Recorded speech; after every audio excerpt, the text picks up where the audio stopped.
Welcome to Tell Me Your Story, New Paradigms for a New World. I'm Richard Dugan, your host, and I thank you so much for joining us, as I do every time we get together here on the program on Sundays at 7 a.m. and 7 p.m., Monday mornings at 1 a.m., and 9 a.m. on Wednesday mornings for a special edition of Tell Me Your Story. Thank you for being with us.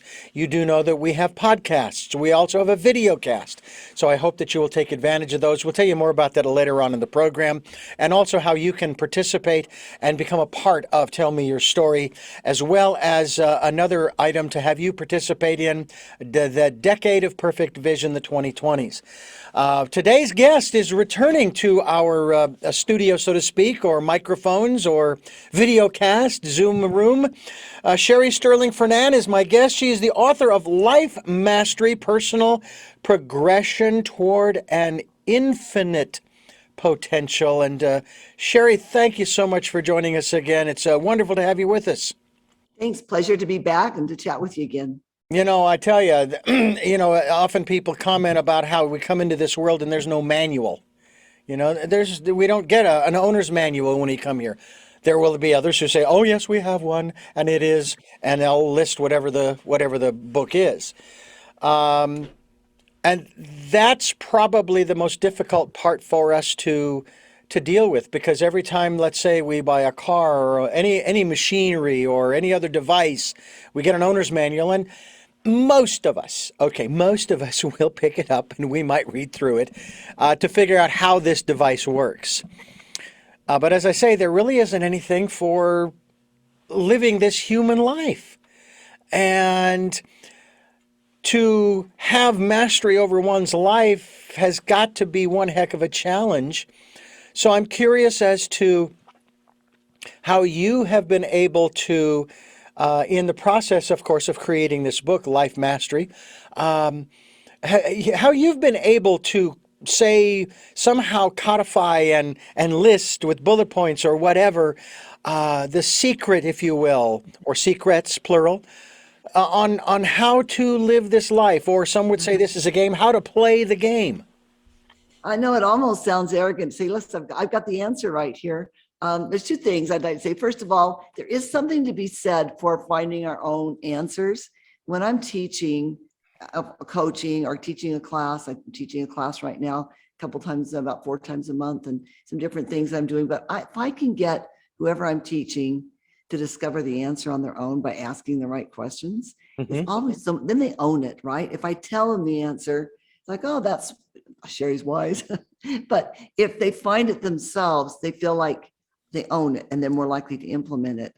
So there's a lot, it's a good thing we don't have a manual. So we'll find the truths in life if we seek them, and then they'll be ours and we can operate on them. But still, you'll still have to read a lot of books and look a lot of places to find those answers. And my book is one of those places.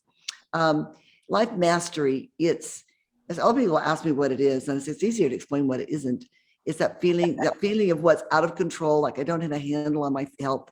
I don't have a handle on my finances. I feel a little out of control, and it leads to depression and anxiety and all this stuff, because I feel that people say they're stuck, and people really aren't stuck, because either we're living things, either we're growing or we're dying, right? We're either backsliding or we're moving forward. But Life Mastery is that feeling that we have not everything perfect, but we've got control in it and we're making progress. And that's really the key to happiness. That's really what it's all about. You know, we're moving towards that infinite potential that's ours. You can see here we are, these beings who have this huge potential, magnificent, infinite potential. And somewhere in our inner psyche, our soul, or somewhere, we must be frustrated that we're doing so little when we have so much. So when we start implementing that potential, it makes us happy. You know, that's interesting that you should put it that way, because in doing what I've been doing for over 40 years, I have had to increase the size of my metaphorical toolbox, increase it every year or so, because I get new tools. And I sit here now, 40 plus years into this vocation of mine, this love of mine, wondering, why am I not doing more? What? I've got all these tools, and it's just like what you just said. And it actually takes me to the first part of what I'd like to talk with you about. Now, your book is divided into 3 parts. Part one is why, part two is what, part three is how. Well, I want to deal with part one because when I was going through a personal growth program many years ago, they they pounded into us, give up the need to know why. They would use a lot of different examples, like your mother just died. Why did my mother die? Why? And so what they say is, okay, if you knew the answer to why your mother died, how would that change things for you? Would it really change things for you? And I have a feeling that that part one of your book goes a lot deeper than that. But I want to kind of start there. Do we really need to give up the need to know why? And why, if it's important, why? Why is it important? Yeah. Yeah, I think there's two different kinds of things. Like there's some mysteries in the universe, and they're just mysteries.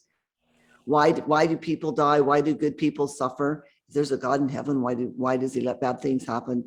There's so many things like that. Why I wonder often, why doesn't everybody grab hold of these truths and become all they can be when, well, the truth is most people won't.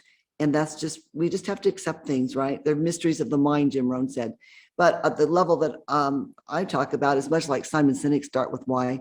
Start with why. When you're going to do personal development, you've got to have a good reason.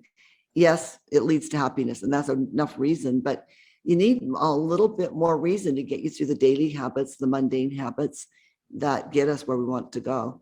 I have my clients start, even though it's not the most important thing, and this is in section 1 in the book too, but I have them start with a list of big dreams, and they're things you want to do, have, be. And there'll be things like run a marathon or climb Mount Fiji or learn Spanish or learn how to play the piano, or they'll just be big things that and there's no limit. Like you can't say, well, I won't have the money ever to do this, or I've nobody to do it with, so I can't do that. There's no bars to anything. You can, I like to imitate John Goddard's list on my own life, and he had to go to the moon, and he died before that happened. But that's how big we want to dream. Because if I get him dreaming big, then that's a compelling why to do the daily work to get there, right? So it gets them in the habit of dreaming big. So your why is big dreams, who you want to be, how you want to serve, what you want to accomplish. That's your own personal why, and you have control over that one. I have no control over the universe. We have no idea what's really going on out there, but we can control our own why and our own destiny. When we are going through the process of working through and releasing the emotional attachments, if you will, if that's a good way to put it, to the traumas that we've experienced, that is a huge aspect to the why I'm not more successful, why I don't have more this, that, or the other, why I'm not happy, why I don't have the relationship I want. Because we're trapped in those emotions, those patterns, and until we start asking that question, we can't really deal with it. And sometimes it's really hard. When we talk about going within and getting to know self, we need to get to know the light and the shadow side, because that's what makes us who we are. But in that shadow side, that's where it's really challenging, and in some cases very difficult for a lot of people, because it hurts again. It hurt the first time when the trauma appeared, but when It's every time you go through it. every time you go through it, it's right back to the same emotions. So would you say that is another area that we need to be asking that question why, so that we can maybe, as we use the analogy of a circle and the event, the trauma in the center of the circle, we move around the circle to get a different perspective, a different view, that helps us to better understand what really happened. And it's not going, let's say we were abused by someone. It's not necessarily abdicating their responsibility for the abuse that they heaped upon me, as it were. It's saying, okay, now I understand more what my role was, but even more so the other person. They were dealing with the same kinds of shadow issues and traumas in their life, and they just brought it to me, and I'm dealing with it. Again, it doesn't erase the event. The history is the history, but the perspective, is that a good way to look at it? Yeah, the way I would put it, I'll tell you straight up. I'm a pretty much like just get on with it kind of a person, but you can't stay back in that victimization. It doesn't, it impedes your progress. So to look at it and say, I refuse to be a victim to this, you're talking about I have some accountability. I think that's what you're saying there. I have some accountability in what happened, even if it's not my fault, Hmm. but I made choices too, even if they were perfectly innocent choices and I had no way of knowing. I still Right. made choices that put me in that situation. I Hmm. use a good example, I think, in the book about going to the grocery store and you get an accident on the way. Well, it wasn't your fault that the accident happened. That person hit you, they ran a light, whatever it is, but you chose to go to the store. It's not guilt. It's just saying, I do have control. Because if you don't feel like you have control over the things that have happened to you, you don't feel like you have control over the things that you want to have happen to you, right? Yeah. I feel very strongly about this. I had some trauma, some of the ones you've mentioned. I've had some things you would call trauma. I don't really see it that way, but people would normally call them traumas. And I feel like this. If I like myself, I have to like everything that ever happened to me because that's how I got to be who I am. And if I don't like myself, then I go to work. And there's no point in me dwelling on how I was victimized in the past. It just prevents progress. Hmm. So if you want to move forward, you've got to have to let those. Now, there's work to be done there, but that's called progress too, right? I recently had a little epiphany. It's like, they talk about abandonment as a child. I was like, I always talk about my mom not being well equipped to take care of us when my parents divorced, but my dad didn't show up. So he did abandon us, right? And that's a little epiphany. So there's still things to learn about your past, but not let them, and they can control you. I love a analogy by Wayne Dyer. He talks about life is like a motorboat Mm. and we're driving, maybe you've heard this one, like going along the lake or whatever it is. And everything that's happened to us is in the wake behind us. And the wake has no power to drive the boat. Except I would take it one step further and say, if you're looking at the wake, you're going to go around in circles. All right. So if you're watching the wake, you're just going to continue to move in circles. But the wake has no power to drive the boat. Doesn't mean Yeah. that we don't want to acknowledge that it's out back there, but it has Right. no power Right. unless we give it to it. Yeah. And I think it's real important that we do acknowledge our history. Okay, Sure. these are the things that happened, and this is what's made me who I am. And I've often said on this program that guilt is a wasted time. It's wasted time and energy because what you are basically saying to the universe is, I'd like to pull this particular loose thread out of the tapestry. But if you start pulling the threads of the tapestry, then it's not what it was. It's not that beautiful tapestry that it was before you started pulling, and everything begins to unravel. Well, since we really, truly cannot do that, literally, what we want to do in one sense, and maybe this is another metaphor or euphemism, we want to try to either reweave that loose thread back into the tapestry or at least try to tie it off so it's no longer a loose thread. And that's kind of what you're talking about in a manner of speaking, isn't it? I like the tying it off thing. Let's Yeah. tie it off and move on. And it's not that we're denying it or ignoring it. It's just we don't want to give it any power. And our brains do an interesting thing. Every time Joe Dispenza talks about this, and I thought it was so well put the way he put it. I won't put it as well, but every time we go through our story, what we deepen the emotional response to it or the trauma, in other words. So every time I tell everybody I was um, abused. Okay. So if every time I tell somebody that, which I really don't tell it very often, every time I tell somebody that, if I tell it with feeling and trying to get compassion and all that kind of stuff, it actually makes it harder to get over. It like really changes your brain. I'm not explaining it very well, but you know it when you say something, or somebody's what I call looping. They're going over and over and over again the same thing, and every time they go over it, it's a bigger deal. It's a bigger deal. Yeah. So I'm not saying we bury it either, but we take a look at it, take it out, take a look at it. Interesting. What did I learn? Okay, that's interesting. What can I do about it? Okay, let's go to work, rather than dwell on on past experiences. We're talking with Sherry Stirling Fernandez. She's the author of Life Mastery, and we're talking about your infinite potential as we discuss here on Tell Me Your Story. We're providing you with choices and knowledge of those choices, and through Life Mastery with Sherry Stirling Fernandez, we are hopefully giving that to you. LifeMasteryInfo.com is the website. We hope that you will go to that website and find out more about not only Shirley, but also Sherry, who's Shirley? Twin sister, maybe. Sherry Sterling. She's there. She's got the book. She's got a lot of other interesting and informative and helpful aspects. You do, obviously, under the present circumstances, you do remote counseling or coaching and things of this nature. We're set up to do that. I don't do very much of that. I will take people remotely as coaching, but I have enough people locally, and I prefer to meet in person. So I know it's the old fashioned way, but I like to be face to face, Oh yeah, and I yeah. still have that option. I will do people on Zoom if they're the right person, and then we have other coaches that also coach these principles, and they do remote pretty much exclusively. So it's available both ways. I do I don't have to do this, right? It's just what I do because it's just who I am. So Yeah. I like to do the things that are fun. I did a workshop in 2020, early, about February. And then we'd scheduled a second workshop, continuation, part two. And then COVID hit. And so I did part two by Zoom, and it was fine. But I was like, you know what? No more workshops until I can show up in person. I didn't love it. And I thought, I don't have to do it if I don't love it. Mhm. And so that's kind of how I am. But then if some people I just really want to work with. And if I really want to work with them and it's the only way, then I'll do Zoom. Yeah. Coaching. And it is also said too that when the student is ready, the teacher will come.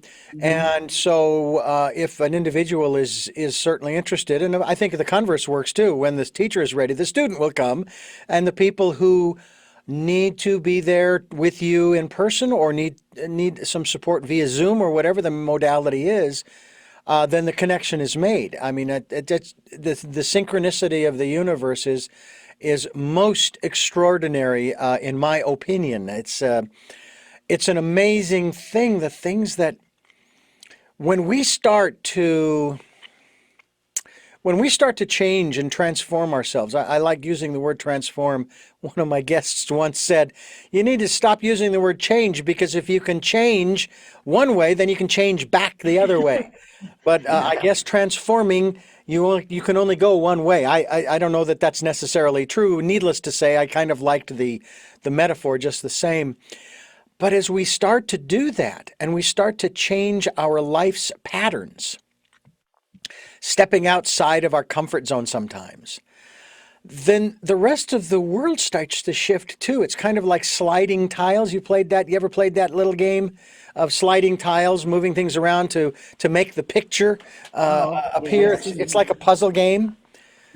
I've seen So as you move those arrangements. tiles around, or again, as you make changes in your life, everything else starts to shift around you. And especially if you are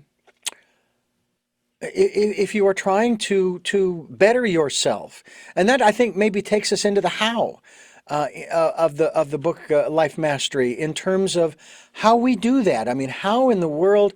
I mean, certainly one of the first questions is, how in the world did I get here, And how can I get out? and how can I get out? But maybe even more importantly, if we have dreams, if we have those desires, those heartfelt things that we really want to do, like I want to sing, or in my case, I didn't really think that much about it. I've just been fortunate, I suppose. I've been one of those lucky ones, in a manner of speaking. I've been doing what I love doing for over 40 years. As my father told me, he says, find a job you love to do because you're going to be doing it for a long time. Well, I've been doing this for a long time and I still love doing it. So there's kind of like two hows there. How did I get where I am now? And how do I get where I truly want to be? And I have some hows, and that was my biggest frustration. I want to go back and just address something that you said, because I thought it's so small, it's so wise. Sure. That about the when the student's ready, the teacher will appear. Hmm. I never advertise that I do mentoring or coaching. People just turn up, and the right people turn up. And I don't do a ton of it, because I like to keep some lifestyle and freedom, and I travel a lot, but I always like to have so many next number of clients at any given time. I'm always full, and I never advertise. They just show up. when I was writing Life Mastery, I thought, I've never written a book. I have no idea to do this. I'll just start. And I would just get to a place. Now, what will I do next? Now, what do I do with this book? And just before I would get there, that person would turn up. And I think, okay, that was great. Now, what about this thing? And just about the time, just before I would need that, the next person would show up. And so it was so interesting that when you're on the right path, things show up. And I guess that will take me to how. So when I was trying, I'm this 25-year-old woman who, 2 little kids, Ken and I were just no education. We were just so poor and trying to survive and working ourselves silly morning till late at night, trying to just feed ourselves and our 2 little girls. At that time we had 2. I wanted more out of life. I just wanted to see what else I could. I wanted everything. I mean, I just wanted a ton out of life. I wanted to find out how to do that. Well, I started listening to and reading the great thinkers and the motivators, and they were great. I was so motivated, and often they helped me see what I needed to do, but they never told me how. I was so frustrated. I mean, like, okay, I'm ready to go, but tell me, just give me a step. Give me step 1. And so that's what I do provide. I had to learn that myself. And that's what I provide in Life Mastery. I think that's unique about it in part 3 is how, and there's simple hows, using a way to track what gets measured, gets managed, right? That's what Peter Drucker said. So it's a way to measure your daily habits. You just track them. It's a simple little chart, very, very basic, nothing complicated to learn, but here's a system. Okay, well, what if it doesn't fit into that system? Well, here's another system. Some things don't. I want to be a better listener. Okay, written daily affirmations as a daily habit. That will help me be a better listener. I am a good listener. I write that every day. So that's another tool. And then there's a third one in there as well. It's a little more, take a little more hard, a little more difficult to explain, but I've got 3 tools in there plus an assessment to get people started. Will it be the end all and be all of everything you'll need to do to make your dream? Probably not. There'll probably be some other things you'll need to do, but it'll get anybody started. Is the how. And I'm very pleased that I was able to provide that. I would never have written the book without it because I was frustrated. There's a lot of people that can motivate you. I hope I'm motivating, but one thing I am for sure is I give you a how. We're talking with Sherry Stirling Fernandez. She is the author of Life Mastery. LifeMasteryInfo.com is the website, which we will be linked to. This is actually, we can call this part 2 of our conversation because she's been on our program before, and I just felt it really important to have her back again. We may have her back on a regular basis to talk about some of these things and maybe elucidate, expand upon some of the steps that one can take as we continue here on Tell Me Your Story. This program is designed with new paradigms for a new world in mind. We're trying to give you choices and knowledge of those choices to help make your dreams come true. I have my copy of Life Mastery. Do you have yours? I hope so. We certainly hope that you will get a copy and go to the website, as I mentioned earlier, that is LifeMasteryInfo.com. Now, the how, of course, is part 3. So we've skipped over part 2. And the part 2, of course, is the what. And that goes to a little bit to, what do I do next? What are the steps that I need to take? Maybe that's also part of the how. Let's talk a little bit about part 2 of the book in that regard and expand upon some of these thoughts that you have put into Life Mastery. Yes. So, when I was doing all my own reading and studying and trying to find those greatly, and they changed my life so much, the Zig Ziglars and the Jim Rohns and the Earl Nightingales and all those guys, Hiram Smith, Wayne Dyer, and still today there's a few. They really affected my life, but they were for the most part, not Wayne Dyer, not so much, but they were for the most part based, they would of course acknowledge that we need to be well-rounded, but they were basing their examples, their life, what they learned on their business career, their money business kind of thing. For examples, that was what they had done well in. Well, so that didn't always fit for me because that wasn't really my realm. I mean, it was that part of it, but I also had all these other things going on, and I knew it wasn't enough.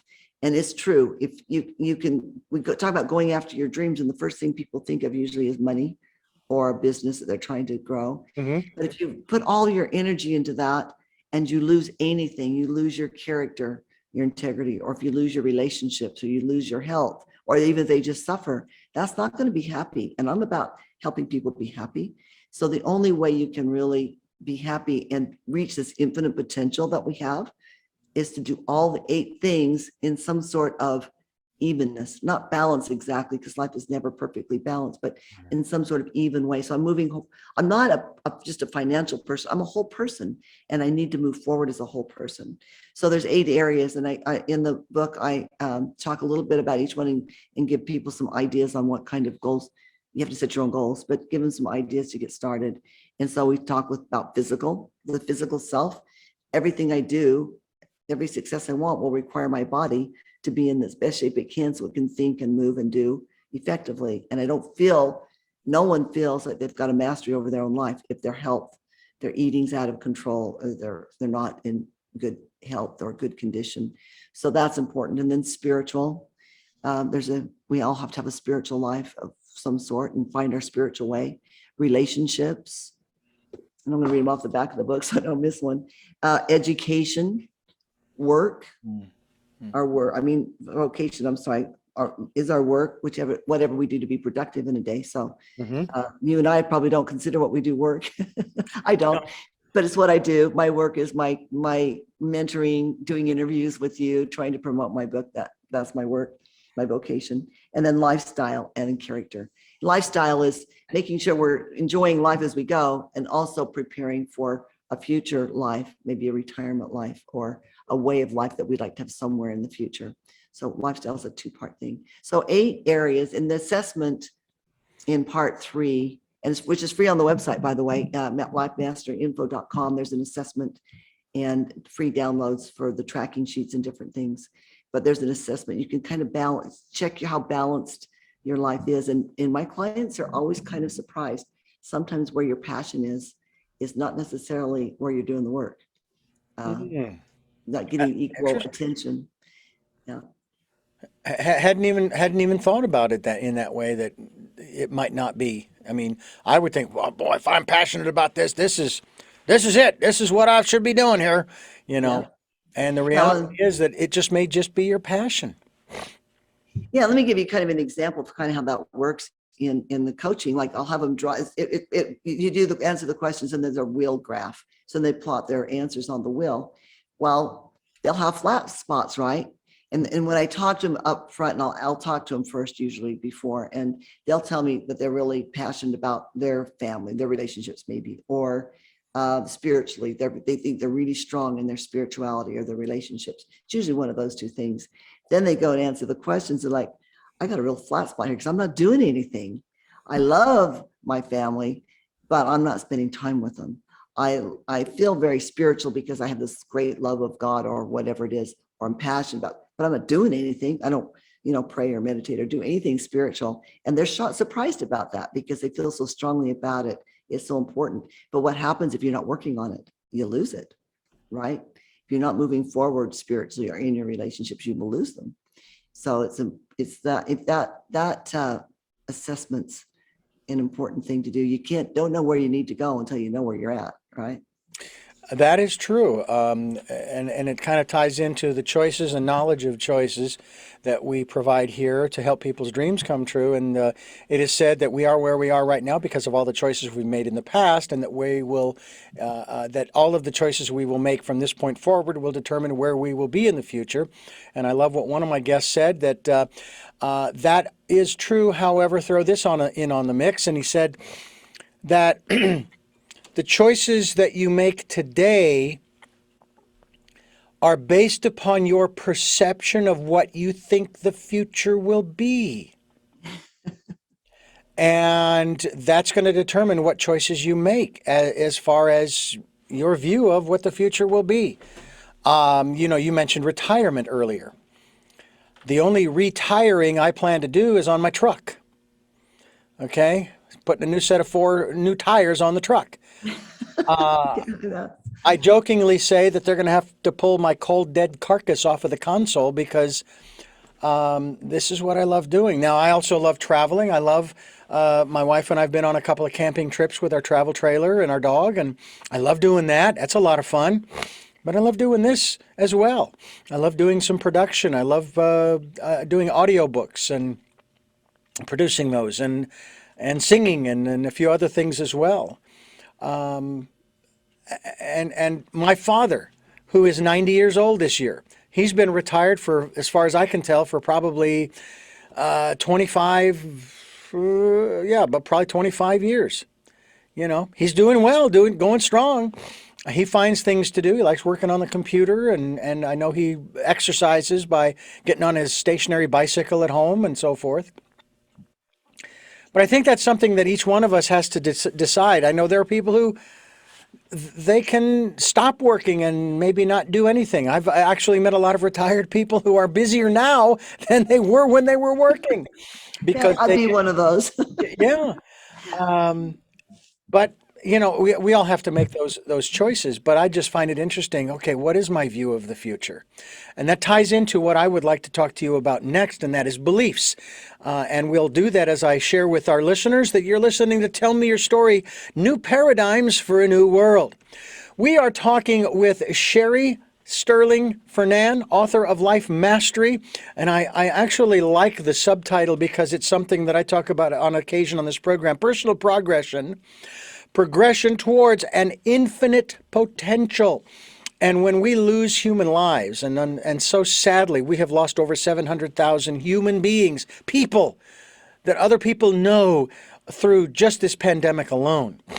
And I think about the lost potential from these people, what they would have contributed to our society and civilization. Some of them might even be like-minded, like you and me, and they're not here anymore. Whether we can tap into them, I don't know, but be that as it may, it's kind of sad. But one of the things that holds us back, as I mentioned earlier, is our beliefs. Greg Braden once said on this program, when talking about his book, The Healing Power of Belief, he said that one day we will no longer believe, we will just know. But we're not there yet. We're not quite there yet. How do our beliefs hold us back from this infinite potential, and how do we overcome those beliefs?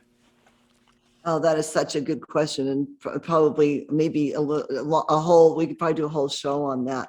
I talk a little in Life Mastery about fixed beliefs and how they stop us.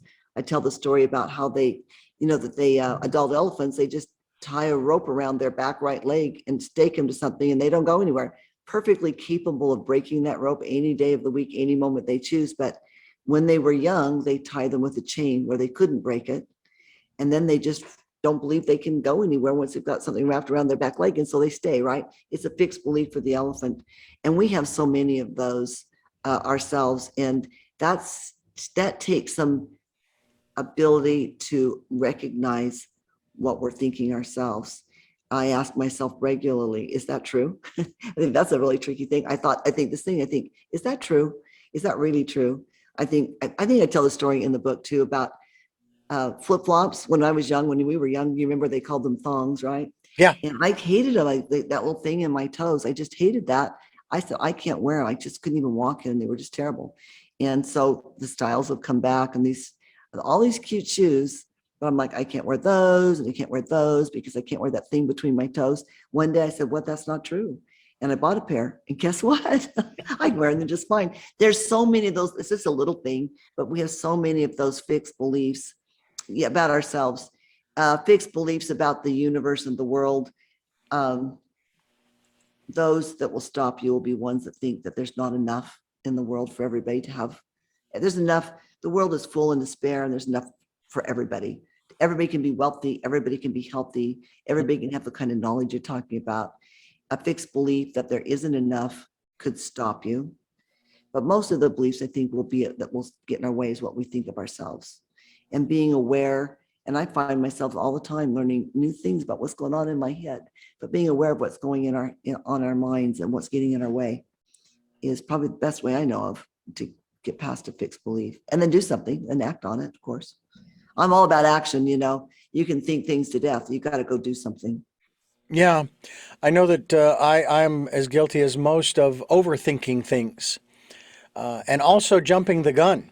Now, we'll talk about another area here in just a moment, but jumping the gun is I made a life decision not long ago, and literally within the first 24 hours, I'm now down the road in my mind thinking, okay, I need to do this and this and this and this and this and this and this. Oh, And I'm sharing this with someone, and they said, "Oh, whoa, slow down.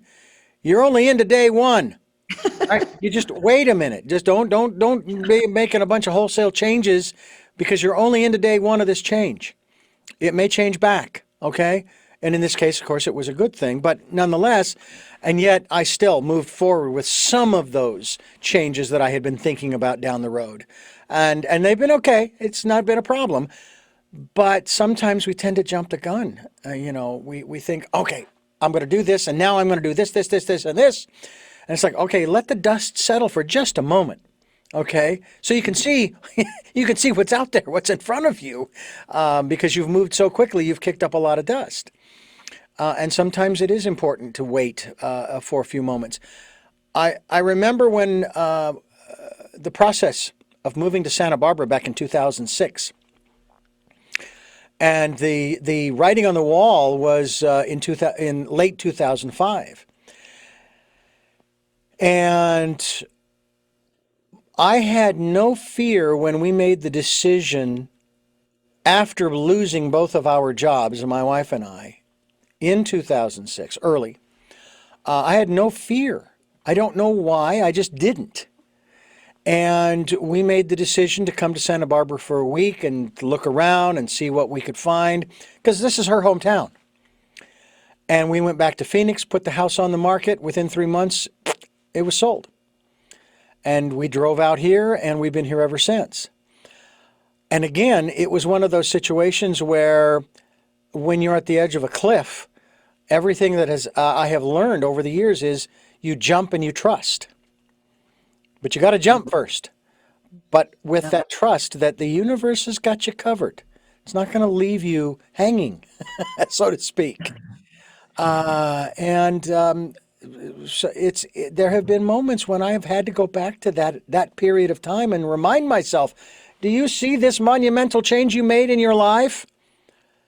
You survived. You're still alive today. So here you are with a much less monumental change that you see coming. You need to calm down. that sounds so familiar. That sounds like so like me trying to. I'll need to do this to get to this place, and I feel like it creates a lot of anxiety, doesn't it? Yeah. Interestingly, it's the writing of Life Mastery and this process that is helping me to maybe overcome that a little bit, because it's easy to say I still need to get out and do this, and I've got to go do this, and then over here I should be doing, and I have a friend who has coached me a little bit in the past, and he's like, we got to get you on this circuit and got to get you on this thing. And I'm like, you know what? Right now I'm doing interviews and I'm recording the book. We talked about that. I'm getting the book recorded and on Audible. And then I'll look at and then there's a whole nother set of podcasts and things going on out there that I can probably tap into. Then maybe I'll do that. And I'll push the speaking part a little bit more after that. Just doing, there's no sense in stressing right now about what I can't do until a few months down the road. So it's been a nice process for me to just say, it's okay, I'll get there. It's okay. I want everything right now, usually, right? I want it right now. And so I'm like, it's coming, and there's no sense I can make it come any faster by stressing. Let's just do this, and then we'll see what the next step is in the next step. So I am learning. I'm still trying to get mastery on a few things myself, but I'm learning still. Yeah. Lord, I want patience, and I want it right now. I want it right now, right? That's about how I've been. I have a tendency to want everything. I want it right, and I want it right now. Yeah. Sherry Stirling Fernandez, my guest. Life Mastery is her book, and we hope that you will pick up a copy by going to lifemasteryinfo.com. We will be linked to your website, Sherry, so that people can find out more about you and the work you're doing, get a copy of your book. I'm sure it's also available on Amazon through your website. And we hope people will go there as they continue listening to Tell Me Your Story. I'm Richard Dugan, your host, and I thank you for being with us here on the program, folks, listening to the broadcast, the podcast, as well as watching the video cast, which is on YouTube, the Tell Me Your Story channel with Richard Dugan, as well as the podcast on SoundCloud, iTunes, TuneIn Radio, Spotify, Stitcher, Player FM, Blueberry, iHeartRadio, Amazon Music, and many other locations and platforms on the internet. So we hope that you will do just that. And, of course, listen to the programs on this fine station, 7 a.m. and 7 p.m. on Sundays, 1 a.m. Mondays, 9 a.m. on Wednesdays. And if you're so inclined and you'd like to help us out financially, we would greatly appreciate that. Any amount is gratefully accepted and put to good use to keep this program moving forward. And all you have to do is go to PayPal. And when you go to PayPal to send, put in my email address, because that's what they're going to ask for, richard@richarddugan.com. That's richard@richarddugan.com. And also participate in the Decade of Perfect Vision, the 2020s, where we ask you to go within to listen to that still small voice and find that quiet, peaceful place where you can relax and re-energize, rejuvenate, recenter, however you want to put it, to get ready for the next phase in your life, whether it's the next 5 minutes or 5 hours or 5 days.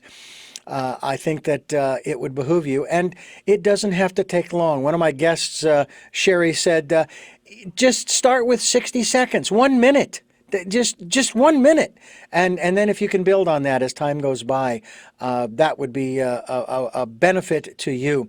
And to that end, Sherry Stirling Fernandez, how important is listening to that still small voice, listening and following the promptings, the intuition, the divine self, the higher self, whatever you want to call it, in this process of getting in touch with and accessing and utilizing this infinite potential that we all have available to us.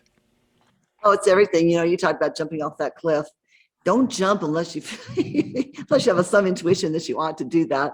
You could get yourself in trouble. It's really everything. And when I stop and I let it settle, and I know that feeling. I learned it a long as a child. That feeling when I know that it's right, and you just listen to that sense. We all have it. You call it intuition or the still small voice or whatever it is out there. That power, whether it's within or without. We all have that. If we can just follow that, it's not going to be there every time, but it's everything. It prevents you from fighting against your progress, from taking the wrong roads. We'll take some wrong roads anyway, but it'll get us there still if we just listen to that inner knowledge, that inner voice. It's everything for me. Yeah. And are they really wrong roads? Because my personal philosophy is that there's never any wasted time. Again, it's a matter of perspective, granted. I did a lot of other things in between certain jobs in radio and broadcasting and so forth. And I used to think that, oh my gosh, I'm wasting my time here. This has nothing to do with what I really want to do. And then when I got back into radio, those things that I learned, some of the things that I learned on that other job that had nothing to do with radio, so I thought, actually did. Yeah, I don't think there's probably, we're going to learn something from every experience. And there are probably wrong roads that we do still need to take, because sometimes you need to take a wrong road to be sure when you get on the right road, it's the right road. It's that story about, there's just one of my students told me a story about someone they knew they'd been camping, and they had to go get help. I think it was a scout group. They had to go get help, and the road forked and they didn't remember it. And it was important that they get there quick and get the vehicle up to help the person who'd been injured or whatever it was. They took the wrong road. They really felt inspired they should take this road, and they right away it was a dead end. So they went back to the other road. And when he was taking the right road, he realized that had he not taken the wrong road, it was a lot farther to the truck than they thought. Had they not taken the wrong road first, they would have turned around and come back and wasted valuable time. And so sometimes taking the wrong road we can learn some things, but sometimes we just learn it's the wrong road and that the other road was the right one after all. So And, I said this earlier, but if you like yourself, you have to like every experience that you've had, everything that's happened to you. And if you don't, you go to work. Well, sometimes we took some wrong roads along the way, but we don't beat ourselves up. We learn what we can learn. I'm well known for my wisdom, And when people say that, Sherry, she's wise, ask her. I think, I don't say this very often. Sometimes I say it, but I'm wise because I made so many mistakes. And I learned from them. If I made all those mistakes, I'm not going to go into that part, but Sure, I sure. made a lot of mistakes. And so, yeah, I'm pretty Yeah. smart now. I went You down a know, lot of wrong roads. when you're talking about these roads, it brings to mind the analogy that I use of choices. And I, first of all, we all have choices. I don't care what your situation is. You have a choice. You'll hear this often in movies and television programs where they're having this conversation all the time. Well, I didn't have any choice. Wrong. You did. You had more choices than you can shake a stick at, but you didn't spend the time to think about what the other choices might have been that would have taken you down another road. However, that's not what they wrote in the script, ergo, anyway. But the analogy that I use has to do with a fork in the road. Now, there's this village, and people will walk from the village, the small community, to the town square where, they can get everything that they need. But the problem is that there's always this fog, and you can't even see hardly in front of you. So what they've done is they've learned how to follow that white line on the shoulder of the road until they get to this particular sign or what have you. And okay, we're there now, and the fog is no longer there. One day, this guy's walking along the road and the fog lifts and he looks up and he sees a fork in the road. Didn't even know that it existed. And now he actually has a choice. Do I continue to follow the white line on the shoulder of the road like I've always done? It's safe, it's comfortable, I know it. Or do I become adventurous and I check out this fork in the road? And that's kind of where a lot of people are these days, aren't they? They don't even know that they have these other choices, whether due to a lack of education, formal or otherwise, due to the lack of tapping into maybe that still small voice, that intuition that has always been there, and they just haven't listened to it. And that's one of the values of mentoring too, isn't it? If you have a good mentor, somebody can help you see that you have other choices. And we always have, at the very minimum, we have the power to choose our own feelings, our own actions. Even if every other thing was taken away from us, we have a choice on how we process any given event. But yeah, you can't, that's so inherent in us. You can't take away the choice. There's always choices. There's always other options. And that fixed belief will maybe stop us. Maybe we just, like you said, there's a fog and we need somebody to help us see through the fog. But yes, there's always another way, another choice. We are not destined to be in the place that we're at for forever or down in some lowly place. We have the power to choose and to fight our way out. And there is a certain element of, shall we call it, I guess they call it the butterfly effect, where each time you make a choice, and you follow through on that choice, you have not only changed your world, you've changed the world. And I'm going back to that whole sliding tiles analogy, where you have moved, the rest of the universe is in constant motion too. And it kind of goes to what I learned by going to intuitives. I need a little confirmation of what I think I'm getting from my intuition. So I'll go to a medium, and I'll say, hey, can you tell me blah, blah, blah, blah, blah. They're not going to tell me anything I don't already know. But it's more, I'm just going there to get confirmation. I'm trying to get some outside input to say, yeah, what you're feeling, what you're aware of, what you're sensing. Yeah, you're right on. Go for it. But you have to find someone, obviously, who is genuine in that respect.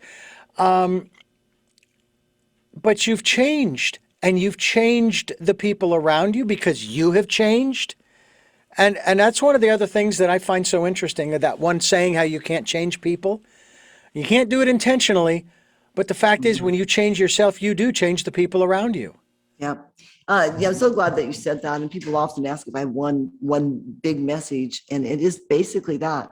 We look around and we see social unrest and social problems and political problems, and we see hunger and we see corruption and we see divisiveness. And in our own lives, we have relationships that aren't maybe what we want them to be, people that are not behaving the way we think that they should. The only power that we have, and I believe this so thoroughly, heart and soul, I know this to be a truth. The only power we have to make the world different is to change ourselves. It's not just the road to life mastery makes us happy. It's the only way we can affect anything else in the world. And when we change, it creates a ripple effect, and it ripples out to other people in ways that we can not even begin to comprehend. But if you want someone in your life to change, you change. You want the community to change, you change. You make yourself better, and the changes you wish to see. Mahatma Gandhi said that we must be the change we wish to see in the world. It's true. We only have power over ourselves. So you can march in the streets and wave flags or whatever, but you'd be a lot better off spending that energy going home, looking in the mirror and saying, what can I do? How can I be the change I wish to see in the world? Yeah. I've often wondered how effective public protests really are. I mean, yeah, you get on the news and we start striking up this conversation about the subject and so forth. And I'm not saying that there's anything wrong with that per se, but I'm kind of along the lines with you, and that is that nothing's going to change unless I change me first. I mean, that's really, and that's been proven over and over and over again. I love I love these stories that come out, and of course, we saw a lot of these stories come out over the last 3 or 4 or 5 years in regards to men being inappropriately aggressive, if you will, or what have you, towards women. And some of these men would absolutely flat out deny it. And these were men of power and control and money in a lot of cases. And the story goes on and on and on. But then there were those who said, hey, yeah, I did that. That wasn't my intent. Regardless of what my intent was, yes, I acknowledge I did that. Okay. And I am very sorry. And guess what? The story goes away because he has taken all of the power out of it. Yeah. He has No. taken responsibility, but he's taken the power out of it. And that kind of goes to what you were saying before. Yeah, what happens when you have, I'm not saying that never has a demonstration ever made a difference. Probably, maybe it did someplace, somehow. But mostly what really happens at those, it creates a lot of contention, drama, a lot of we're right, they're wrong, that kind of thing. It's a negative energy. It's this camaraderie. Oh, we're all together for this cause. But in the long run, it's divisive. It means we're all together here and they're all over there, right? There's not any, it reduces the amount of give and take on two different sides, for example. And like you say, you keep the story going and keeps the story going, and we don't get resolved. I think we saw that last summer. Just let it go, let it go, let it go. Do we need to make changes? Yes. We change it ourselves. And when we have power to change our own organizations, we exercise it. But stomping our feet and insisting things be different will never be useful. It will never be useful. Get in, and my philosophy is get in and change it, do something, get involved, or leave it alone and Yeah. go about your business. Don't just stomp your feet and be mad and watch the news and be angry about it if you're not going to do anything about it. Yeah. And again, there's a biblical passage that I often quote having to do with in the New Testament that goes, resist not evil. Now, that's not saying go ahead and dive into evil. That's not at all what it's saying. What it's saying, and I use this analogy: evil is a brick wall. That's the metaphor. It's a giant brick wall, and you can try to go around it. You can try to go under or over it, or you could try to go through it. But I say, based upon that passage, resist not evil. Turn your back and walk away from it. Guess what? You have taken that wall's power away from it. Yeah. And now you are taking your energy and your power and you are going to put it into something that's constructive, that's going to maybe help to change things, maybe take down that wall, that kind of thing. But whining and complaining and moaning and groaning about it, even in protest, which is sort of kind of what they're doing. And again, I'm not saying there's anything wrong with that because we should be able to speak our minds. But is that really the best use of our energy, of our infinite potential? Not the best use of mine. Because it feels like a wasted. I lived right downtown Boise, and so we're only a few blocks from the Capitol. So of course, every time there's a protest, it's right down at the Capitol. And there's some issues that I do feel strongly about, and I think maybe I should go, but it doesn't. Talk about that inner feeling. To me, it feels like at the end of the day, it's going to be contention and it's divisive. I'm Yeah, not going to help that way. If I feel strongly, let me donate some money. Let yeah. me get involved in a committee. Let me get behind a candidate that might change things. Hmm. Let me write, I don't know what, do something different and help and ask myself, am I the change I wish to see in the world? Do I have bigotry, racism inside, hate inside me? Well, then that's not good. I need to go there first. Yeah, yeah. Well, Sherry Stirling Fernandez is my guest, and we are talking about the work that she's doing through the book that she has called Life Mastery. And of course, I've been referencing this quite often about the personal progression towards an infinite potential. Infinite potential. I have often asked, years ago, I would ask the question of my guests, how powerful are we? And obviously, your answer would be infinitely powerful. Definitely. Yeah. Yeah. Greater than Infinitely any. powerful. Yeah, any greater power than any nuclear bomb, okay? And much more constructive. And much more constructive. All right, you need to talk about this, our power of our brain, and how some people say 5% or 10%, or maybe some people as much as 20%. What if you could access that other 80%? What could you create? What could you do? We are infinitely potential. Our potential is infinite. Our power is infinite. We're talking with her about her work. The website is Infinite Potential. I have to give a new website to you. No, it's actually lifemasteryinfo.com. We will be linked to the website here on Tell Me Your Story. I'm Richard Dugan, your host, and we are New Paradigms for a New World. We're giving you choices and knowledge of those choices to help make your dreams come true here on Tell Me Your Story, along with Sherry Stirling Fernandez. And Life Mastery is her work. And I'm going to ask you now about, and I did ask you in the last program about this. I'm going to ask you one more again, but for those who haven't listened to that interview yet. Is that a pine cone, or is that on the front cover? Well, technically it's supposed to be a redwood cone, which are dark brown and very small, but it didn't look good on the book. So we put a gold one on there.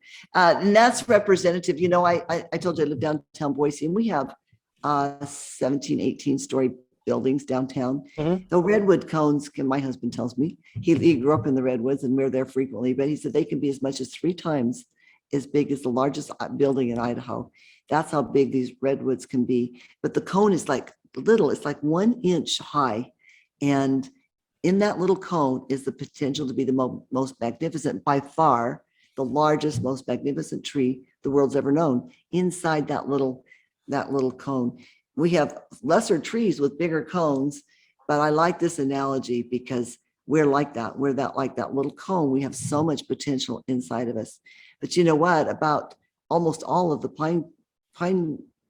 the redwood cones, coniferous cones, just mold in the ground. They never become anything.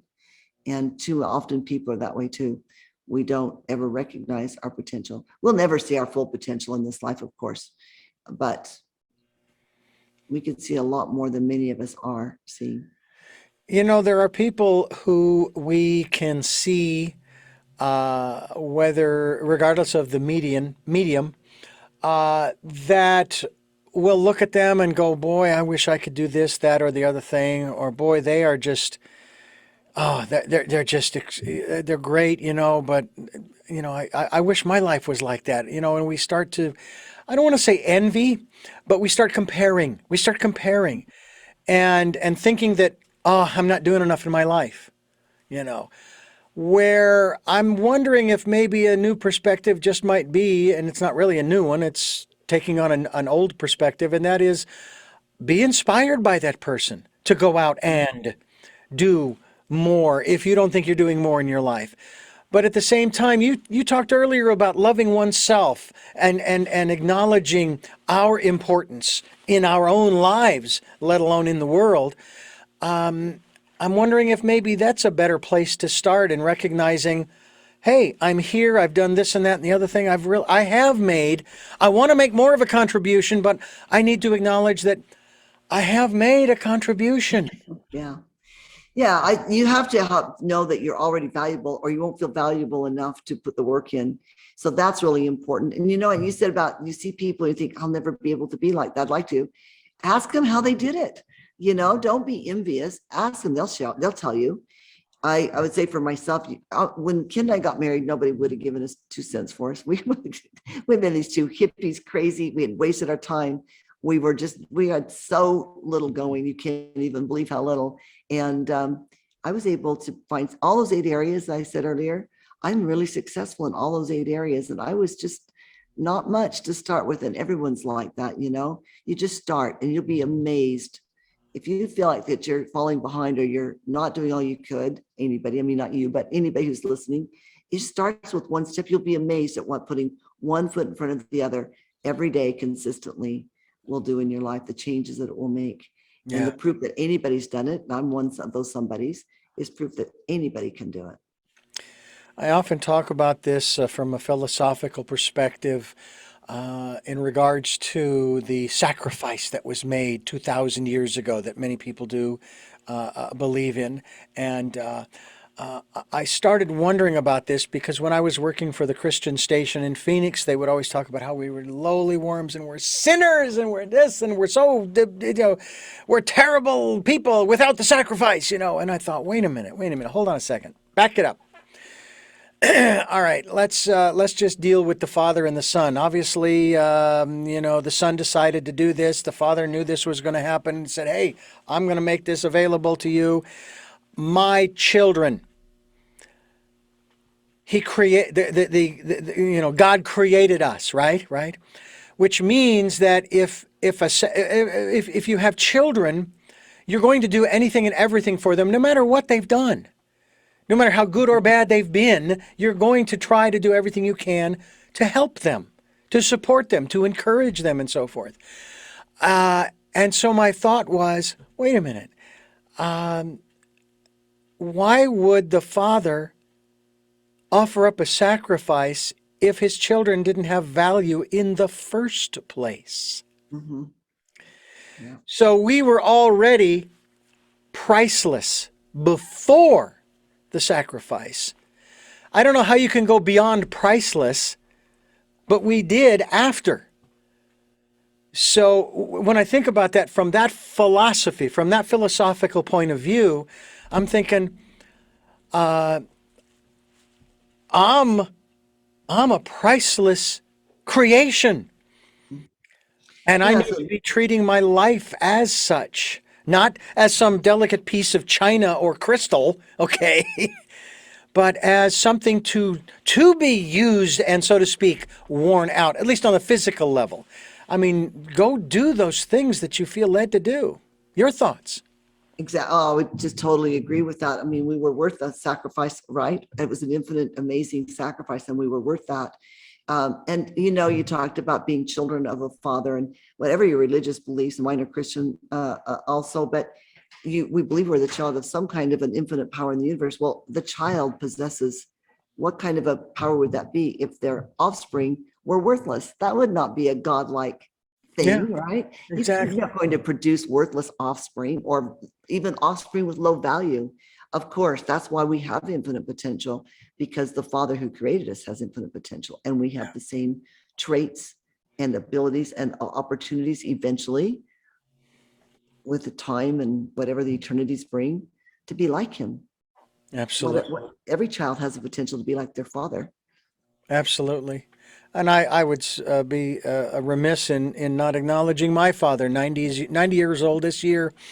and he has taught me a lot, and his legacy, I will do my utmost to have that live on through me and the work that I do. I have no offspring to pass it on to, so I'm passing it on to you folks who are listening and watching. Tell me your story, whether you're listening on the radio or on the podcast or on the video cast on YouTube.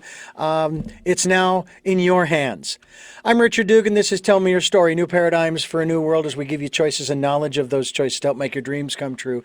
Sherry Stirling Fernandez, my guest. Life Mastery, lifemastery.info is the website, and it has to do with personal progression towards an infinite potential, which we all have access to. We may not be exercising it, but we have access to it. And Sherry is here to share that with us. And Sherry, I want to thank you so much for joining us this second time here on the program to share these ideas. And yeah, we will have you back again. We'll continue this dialogue. I think love that that. it needs to be reinforced and supported in that regard. So thank you so much. Thank you, Richard, for having me. And I do appreciate it. And I'll come back anytime. It's a good conversation. Well, before I let you go, of course, I asked you the last time we were on the program. I have 3 final questions. Your answers might have changed since the last time we talked, which is just fine. And you may have addressed them a little bit during this program. If you have, fine. But I like to ask these questions directly. And the first of those is, who is Sherry Stirling Fernandez? Who am I? I'm a child of an infinite, with infinite potential, child of God with infinite potential. Yeah, that's who I am. What is it that you hope to or want to achieve through the work that you are doing now? One of my whys in the book is to create your own mission statement. And my mission is to use all the knowledge, wisdom, and personal power I possess to help others reach their infinite potential. And that's my mission. And finally, what is your life's purpose? Well, that would still be it, I guess, that mission statement, but also myself, and also make sure that I do the very best to reach my own potential at the same time, and then help others, which is part of the process. You figure it out, then you teach it to others, right? So that would be my life purpose as well. Well, again, Sherry, thank you so much for joining us here on the program. And I thank you for listening to and watching Tell Me Your Story, New Paradigms for a New World, as we're giving you choices and knowledge of those choices to help make your dreams come true. And until our next broadcast, podcast, videocast, love to lol.